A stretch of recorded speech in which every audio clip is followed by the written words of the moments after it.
જય ગિરનારી. આ જગ્યાએ કાશ્મીરી બાપુની જગ્યા છે, એમનો આશ્રમ છે. બાપુ પછી આ જગ્યાની સંભાળ માં નર્મદા પુરીજી રાખે છે. જંગલની અંદર જ છે. ભવનાથ તળેટીમાં જતાં પહેલાં જમણા હાથે વોકિંગ ડિસ્ટન્સ છે. વોકિંગ ડિસ્ટન્સ છે. માળ કદાચ કિલોમીટર થતું હશે, પણ જંગલનો રસ્તો છે.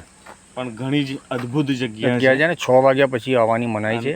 હા, અહીંયા આગળ, કારણ કે રાત્રે જંગલ ખાતું છે એટલે સિંહ દીપડા 6 વાગ્યા પછી નથી હોતી, કારણ કે આ જંગલી પ્રાણીઓનો વિસ્તાર છે, ભ્રમણનો વિસ્તાર છે, એટલા માટે. એટલે અહીંયા આગળ તમને પ્રસાદી પણ મળે છે, અને પ્રસાદી લીધા વગર તમારે જવાનું નથી હોતું, બરાબર છે ને. અને સરસ પ્રસાદી લીધી અને અમે પાછા રિટર્ન થઈ. જીવનના સારામાં સારા અનુભવનો લાવો લેવો હોય અચૂક આવવું જોઈએ. કાશ્મીરી બાબા આશ્રમ, બરાબર.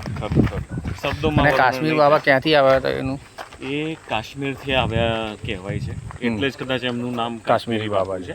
અને એમનું બીજું નામ ઓમકારગીરી બાપુજી પણ ખરું.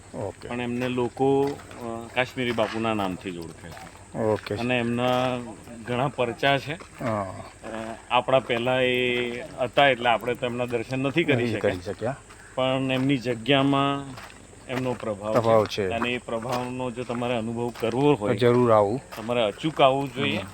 એટલે ફરીથી નમ્ર વિનંતી, કાશ્મીરી બાપા પધારજો. કાશ્મીરી બાપુની જય.